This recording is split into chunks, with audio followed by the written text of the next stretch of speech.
Welcome back to Raw Sports Talk. I'm Chris, your favorite stat reader, and we have the White Sox hosting the Guardians, and the Guardians are minus 164 on the money line. The White Sox are plus 138. The over/under 8.5 runs.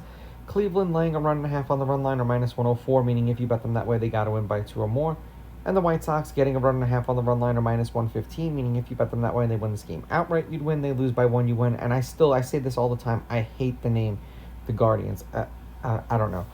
Bibby pitched once against the White Sox, 5 2/3, 2 runs, 2 earned. They won 6-2. That was in Chicago. He struck out 5.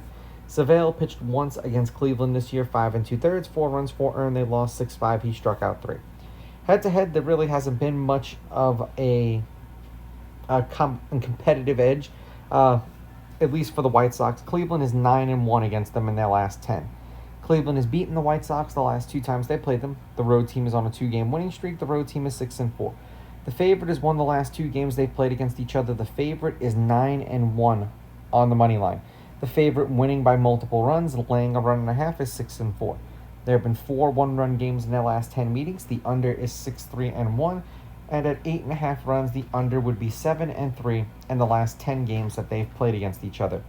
1 through 9 for Cleveland is supposed to be Kwan, Schneemann, Ramirez, Manzardo, Santana, Naylor, Arias, Kefis, and Rocchio. 1 through 9 for the White Sox is supposed to be Tachman, Sosa, Bientendi, Robert, Montgomery, Carroll, Meade, Teal, and Baldwin. 89 degrees, 11-mile-an-hour winds from the right to the left, and a 5% chance of rain. And I suggest you use something like Swish Analytics. That'll give you a lot of stats, especially the weather, breakdown by hours, see what the pitchers' habits are. There's a lot of very good free information. Cleveland is 5-0 as a team in Bibby's last 5 starts. The over is 4-1. The over is hitting his last 3. 5 1/3 innings pitched, 6.2 hits, 3.8 runs, 3.4 of which were earned, 5 strikeouts, 1 walk, 1.2 home runs. He's allowed a home run in 3 consecutive starts. 89.8 pitches per game, 17.1 pitches per inning. The White Sox are 2-3 as a team in Savale's last 5 starts. The road team has won the last 5 games that he started in. The under is hitting his last 3. The under is 4-1 in his last 5. 5 1/3 innings pitched, 3.4 hits, 2 runs, 1.8 of which were earned. He has not allowed an earned run in his last 3 starts. 4.6 strikeouts, 1.4 walks, 0.4 home runs, 85.8 pitches per game, 16.1 pitches per inning. Cleveland versus righties, 4 runs per game, 229 batting average, 5.1 hits. The White Sox versus righties, 3.8 runs per game, 225 batting average, and 5.4 hits. So basically, the damn same. Like that, realistically speaking, and statistically speaking.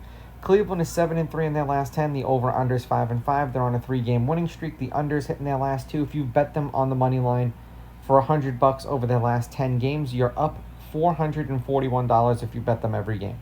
9 runs, 13 runs, 5 runs, 5 runs.